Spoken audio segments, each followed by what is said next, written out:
blades down here and missing the spinner and missing the inlet nacelle to the cowling. Was this caused just by going through the trees, or was this caused by something else? These trees here off the end of the runway. The NTSB just released this B-roll video of the crashed jet from the Biffle family crash and did their final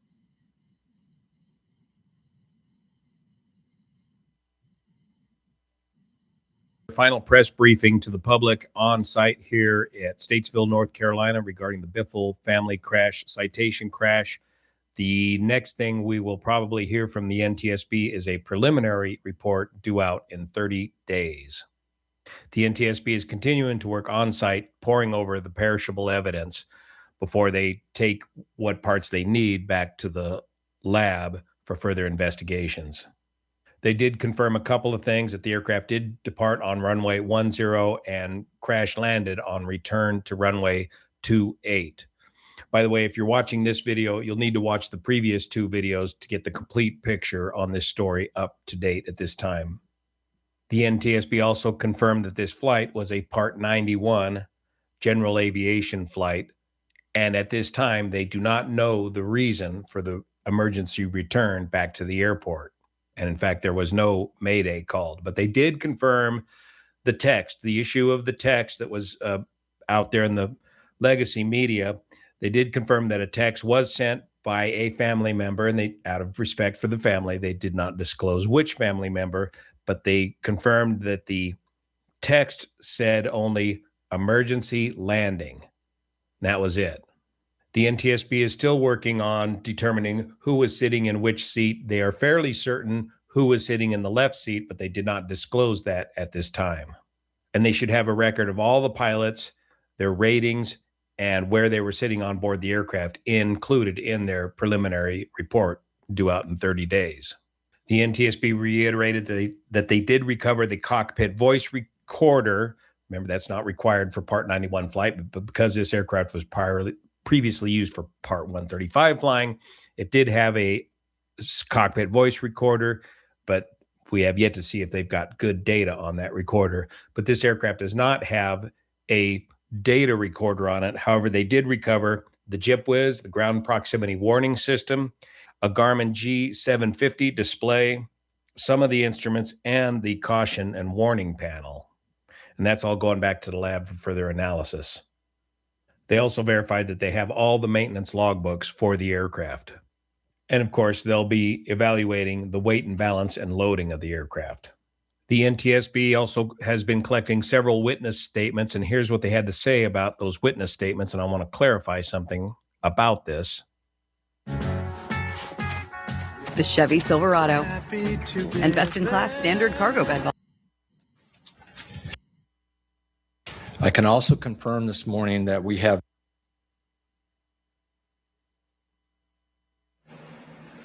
All right, so what do we got so far? Well, excuse me. Could have been they lost engines for some reason. We know the landing gear was down. We know it clipped the trees. I don't know. Hopefully there was enough fuel in it.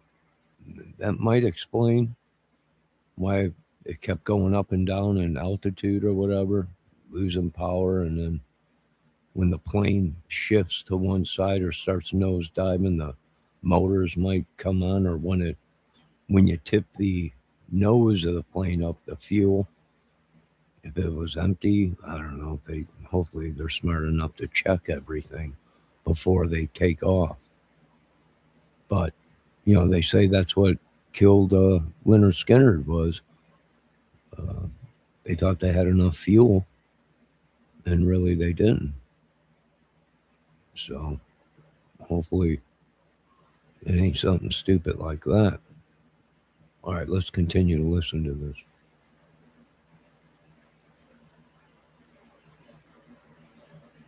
I've taken down several witness statements. We are still analyzing and validating much of the information contained in these statements. Early indications from multiple sources indicate that the airplane was stable on approach, configured for landing with the landing lights on, but the aircraft was coming in low. That information is consistent with the debris field our team continues to survey and consistent with with the first points of impact on the airport runway lighting stanchion located approximately 1,800 feet from the runway threshold. Okay, that was a witness statement, a witness claiming a stable approach. In other words, the aircraft was under control, but by definition, this is not a stabilized approach. The whole reason the aircraft crashed was because it was on an unstabilized approach, much too low.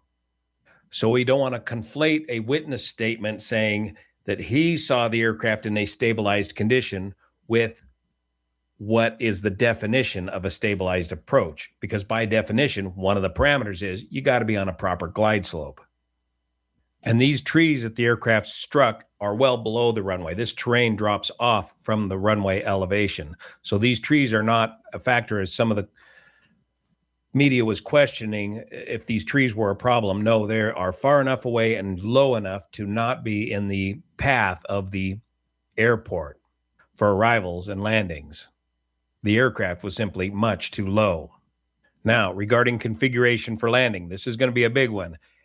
It looks like the gear was down. The gear was knocked off early in the crash sequence, which indicates to me that the gear was in fact down, which corroborates with the eyewitness reports. What's of interest to me is what was the configuration of the aircraft on impact, specifically what was the flap setting. On a single engine approach in the Cessna Citation 500, you're supposed to fly the approach at flaps 15 so that you don't add excessive drag to the aircraft in its reduced power state, and you are only to land with flaps full if landing is assured or you have the runway made. In this case, the aircraft was way. All right, so he came in way, way too low. But did he know how to read instrumentation, or was it given fake readings? I mean, you're at the top of a tree. You're, 100 feet from the ground? Maybe 200 feet, if that, below that? I mean, there ain't too many trees that are 200 feet in the air that are left on the earth. Maybe I don't think so, but so and the nose gear came off when it hit the fence. So I would say, yeah, that fence is what, maybe a 6-foot fence, if that, and the nose gear, landing gear, comes off when it hits that. Looks like it wrapped around the fence. I would say he's pretty low. Did he know he was that low? Could they see? Was there fog? I don't know. Too low to the runway, so the final setting of the flaps is going to be an important part of the investigation. The big question I have at this time is, where is this baggage door? The baggage door on the nose of the aircraft on the right-hand side. In their initial press briefing, the NTSB mentioned that all 4 corners of the aircraft were found. But what about this baggage door? Was this something that came off before the crash or after the crash? Here's a closer look at what these baggage doors look like in an unrelated crash of a Cessna Citation 550. This is the radome that covers the weather radar on the nose of the aircraft. If the NTSB hasn't recovered this baggage door, it could be anywhere along the initial part of this flight path. So any of you that are in the area, if anybody happens... Well, folks, if you find a white door-like panel in your property or on your property or on a road, turn it in. So I see what this guy's saying. The luggage door in the front of the plane might have came off or opened. And once it opened, it might have sucked stuff out of it if there was stuff in there. But it also probably would have messed with the aerodynamics and air going into the front nose of the plane. Happens to find any piece of this aircraft along this flight path area, please get it back to the NTSB at witness@ntsb.gov. With 7 people on board this aircraft and fuel to go down to Sarasota for the weekend, you can bet the crew is putting as much baggage as they can up here in the nose baggage compartment to make the weight and balance work. If in the event that this baggage door should open up, especially on rotate, that low pressure across the top of that open baggage door area can easily suck baggage right out and into the engine. In this case, the number 2 engine, the engine on the right-hand side of the aircraft. And it's happened before, which is a reminder to all of us to check these doors, do that one final pre-flight walk around to the aircraft without disruption, no cell phones, no chatting with anybody, and take that one last walk around the aircraft and make sure everything is secured. Because here in this picture of the number 2 engine, I see a lot of high-speed, high-power setting damage made to this engine. All of these fan blades, Wow, the they're missing missing. There's a couple missing. spinner off of the front of the engine, and the missing nacelle portion of this cowling, and it looks like down here there's missing entire fan blades. Was this all caused just by ripping through the trees at the end of the flight? Or was this the very reason for the emergency return? The left engine, or number 1 engine, looks relatively intact by comparison. The entire nacelle is still on board, and this fire damage looks to me to be post-crash fire damage. And unfortunately, I can't get a good view from this video of the fan section of this number 1 engine. But investigators are taking their time checking this number 1 engine out carefully. As we get more information, we'll keep you posted here. Probably the next thing we'll hear from the NTSB is not for 30 days until we see the preliminary report. Thank you so much for your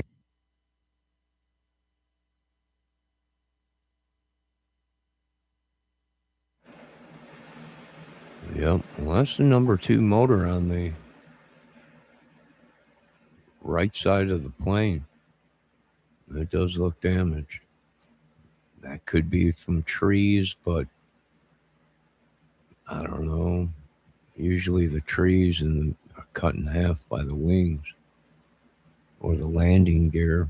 It's possible, but I think it's more likely what this guy's talking. Maybe the cargo latch came open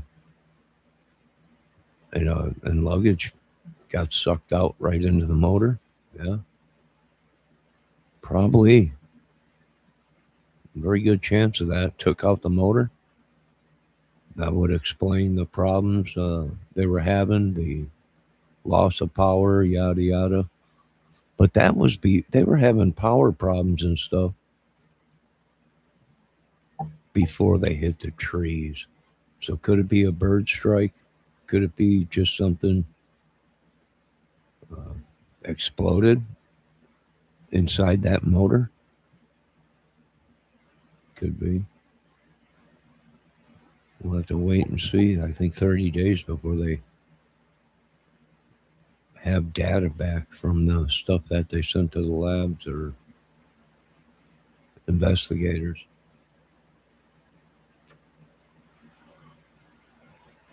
Now let's see how bad it could be if you had a bird strike.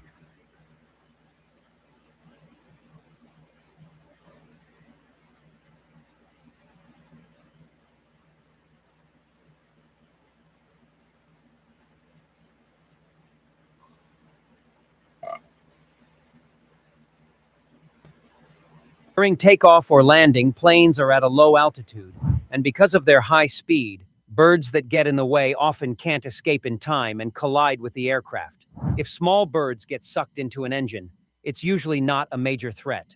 However, if a large bird or an entire flock hits the plane, it can cause serious damage.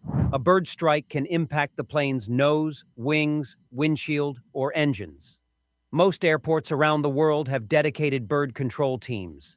They use sound, lights, patrols, and other techniques to keep birds away from the runways. Modern jet engines are built to be extremely durable and can withstand the impact of smaller birds.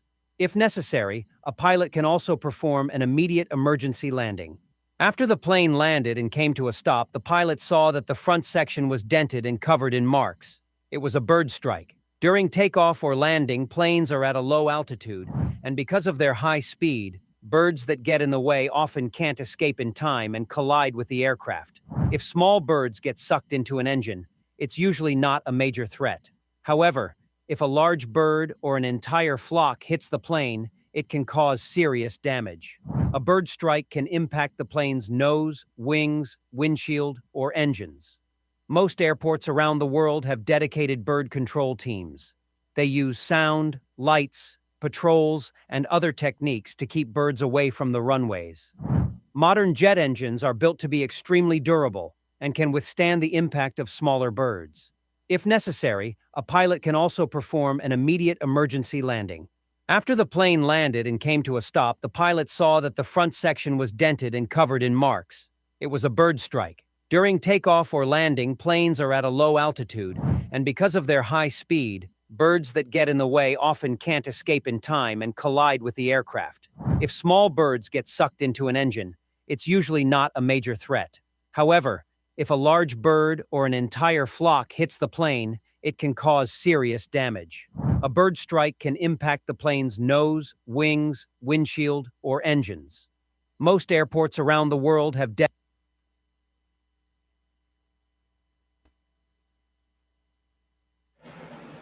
All right, there you go. I don't see anything else new.